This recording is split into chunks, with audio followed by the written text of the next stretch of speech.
तो हम डिस्कस कर रहे थे ऑस्ट्रियन अम्पायर और प्रूशियन अम्पायर। ऑस्ट्रियन अम्पायर और प्रूशियन अम्पायर।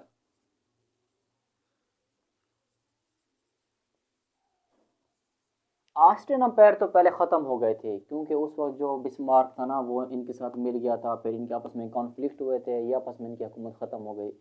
और प्रूशियन अम्पायर का जो खात्मा हुआ ना वो 1919 के अंदर हुआ। एक ट्रीटी हुई थी जिसको कहते हैं वर्सली ट्रीटी। वर्सली ट्रीटी ये कब हुई थी? ये हुई थी 1999, 1919 के अंदर। इस ट्रीटी के अंदर जो प्रूशियन अम्पायर थी इसका भी कंसेप्ट यहाँ से ख़त्म हो गया। अब जर्मनी जो पूरे जोबन पे था, जो पूरे यूरोप पे अटैक करना चाहता था, जो पूरे यूरोप पे कब्जा करना चाहता था, उनका तो काम तमाम हो गया यहाँ से। उसके बाद क्या हुआ? 1921 के अंदर एक पार्टी आई जिसको कहते हैं नाज की पार्टी। अगर मैं उर्दू में लिखूँ इसको कहते हैं नाज की पार्टी,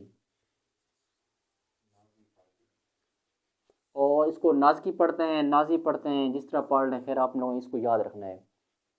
इसके बाद इस पार्टी का जो हेड था उसका नाम था एडोल्फ हिटलर। एडोल्फ हिटलर इसका नाम था। इसने कहा है कि पहले क्या काम हो गया, जर्मनी पूरे जोबन पे था, वो पूरे यूरोप पे अटैक करना चाहता था, उसके अंदर इतनी ट्रेड चल रही थी, उसमें डेवलपमेंट थी, मेरे पहले लोगों ने इसके साथ क्या कर दिया। उसने कहा ये तो गलत बात है। 1933 के अंदर ये यहाँ का चांसलर बन गया। इसने कहा यहाँ का मैं बादशाह हूँ, कोई दूसरा नहीं है पूरे यूरोप का बादशाह। उसने खुद को पूरा बादशाह मानने के लिए, और जर्मनी ने क्या काम किया, उसने पोलैंड पे अटैक कर दिया। ये आपको पता होगा, जिसकी रीज़न बनी थी वर्ल्ड वार 2। इसकी यही रीज़न बनी थी कि जर्मनी ने अटैक कर दिया पोलैंड के ऊपर। फिर बाद में इसके साथ और, अच्छा आपको एक और बात बताऊं, जिसको हम कहते हैं अजीम जंग, या जिसको पढ़ते हैं वर्ल्ड वार, ये बेसिकली क्यों होती है? वर्ल्ड वार फर्स्ट जब भी होगी ना, किसी दो कंट्रीज का आपस में कन्फ्लिक्ट होगा। ये तब होती है, अगर हम मिसाल ले रहे हैं, हमारा जो झगड़ा चल रहा है इसके से चल रहा है अपना, इनके साथ जो हमारा नाइबर कंट्री इंडिया है, अगर हम इनके साथ लड़ पड़ें तो हमारे साथ चाइना हो जाएगा, और इंडिया के साथ हो जाएगा यूएसए, फिर इसी तरह कंट्री शामिल होते जाएंगे। यहीं से होती है वर्ल्ड वार। ऐसे नहीं होते कि दो कंट्री आपस में लड़ पड़े और फ़ौरन हो जाए, ये नहीं होता, ये बढ़ती जाती है। वर्ल्ड वार फर्स्ट भी ऐसी हुई थी, इधर से फ्रांस, यूके, यूएसए और जिसको हम कहते हैं एलाइड पावर्स वो थे, फिर एशिया शामिल हो गया, फिर मिडल ईस्ट शामिल हो गया। इस तरह जंग पूरे कॉन्स्टेंट के अंदर फैलती गई, और जिसको हम कहते हैं world war first. World war 2 में भी ऐसा हुआ था, लेकिन इसमें जो मज़े की बात है, जो यूएसए था ये बहुत चालाक था। ये वर्ल्ड वार फर्स्ट के अंदर भी 1917 में शामिल हुआ था। ये पहले चुप पे साइड पे था, किसी को इसकी पावर का नहीं अंदाज़ा था कि ये भी एक मुल्क है, इसके पास पावर है। 1917 में जब यूएसए यहाँ जहाँ इसने अपनी पावर दिखाई, तब दुनिया को इल्म हुआ कि अमेरिका भी एक पावर है। और इसी तरह दूसरी जंग के अंदर भी यूके बाद में शामिल हुआ था, मेरे ख्याल में 1941 को ये शामिल हुआ था। ये क्यों शामिल हुआ था? जापान ने इनकी एक रियासत हवाई थी, उस पर अटैक कर दिया था, तब भी इसमें शामिल हुआ था, वरना इसको ज़रूरत नहीं थी कि वहाँ टांग अड़ाए।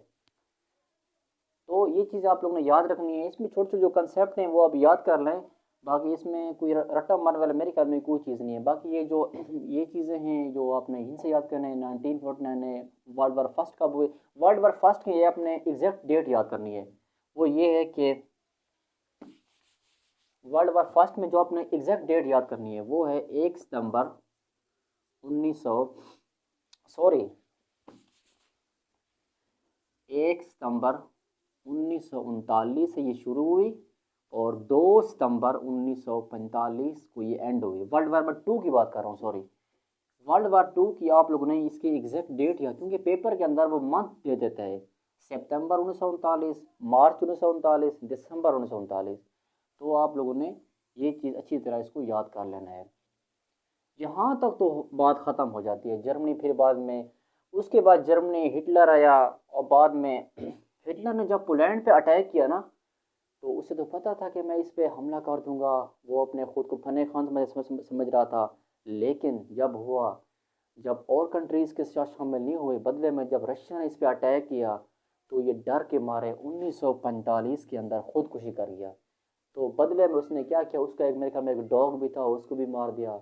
और उसके एक एरी पेरी कोई इसका नाम, उसकी लड़के को बेगम भी थी, मेरे ख्याल में बहुत खूबसूरत थी, उसकी आप पिक्चर भी देख सकते हैं। उसको भी साथ में उसने मार दिया। अपनी बेगम और उसका एक डॉग था, खुद भी ये खुदकुशी कर गया। उसने कहा बदले में ये कंट्रीज मुझे पकड़ लें, बाद में मेरे कॉन्फ्लिक्ट चलें, उसने खुद को ही ख़त्म कर दिया। जर्मनी यहाँ से थोड़ा सा डाउन हो गया। जब हिटलर मर गया, उसकी हुकूमत ख़त्म हो गई, तो उसके बाद हुआ कुछ यूं, जो वेस्टर्न जर्मनी था, वेस्टर्न जर्मनी, उस पे तो चुपके से फ्रांस, यूके और यूएसए ने कब्जा कर लिया, चुपके से। जो वेस्टर्न साइड का इलाका था ना जर्मनी का, उस पे तो इन तीन मुल्कों ने कब्जा कर लिया था। और जो ईस्टर्न जर्मनी था, उस पे रशिया ने कब्जा कर लिया था। ये जर्मनी अब दो हिस्सों में, जो पहले भी कई हिस्सों में तकसीम था, यहाँ तो इसका कंसेप्ट भी यहाँ से ख़त्म हो गया। क्योंकि ये दो हिस्सों में तकसीम हो गया था। एक हिस्से पे वेस्टर्न जर्मनी पे किसकी हुकूमत थी, यूके, यूएसए और फ्रांस की।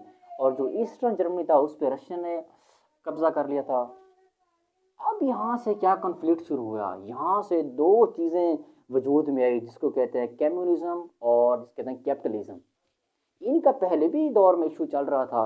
यहाँ से बेसिकली जिसका आगाज़ हुआ, जिसको हम कहते हैं वर्ल्ड वार या जिसको हम कहते हैं कोल्ड वार, वो बेसिकली यहीं से शुरू हुआ। ये यहीं से इसके कंसेप्ट क्लियर हुए थे, यहीं से फिर कॉन्फ्लिक्ट हुए थे। फिर आज भी मेरे ख्याल में जो 1948 और 1991, इसको कहते हैं कोल्ड वार इरा। बेसिकली कोल्ड वार की इरा क्यों होती है, ये भी किसी कंट्रीज़ का आपस में ना कोई असली वाली जंग नहीं होती। इसको कहते हैं उर्दू, जिसको कहते हैं उर्दू में सर जंग। और कोल्ड वार का जो टिनोर था, वो था 1948 और 1951 के दरमियान। ये बाद में इसमें बेसिकली जो दो कंसेप्ट थे ना, वो था कम्युनिज्म और था कैपिटलिज्म।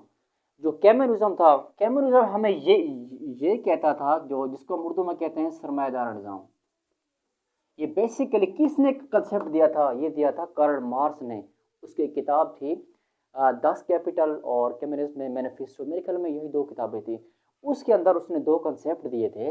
उसने कहा ये अमीर गरीब कोई नहीं होता। ये बेसिकली उसने पूरी दुनिया को, पूरी सोसाइटी को दो हिस्सों में तकसीम कर दिया।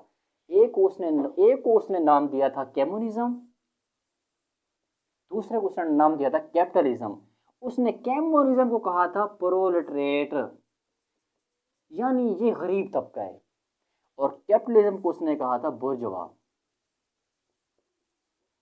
उसने कहा है जो पूरी दुनिया है ना, जो पूरी सोसाइटी है, वो बेसिकली इन दो हिस्सों में तकसीम है। इनकी आपस में स्ट्रगल हो रही है, अमीर है जो गरीब है।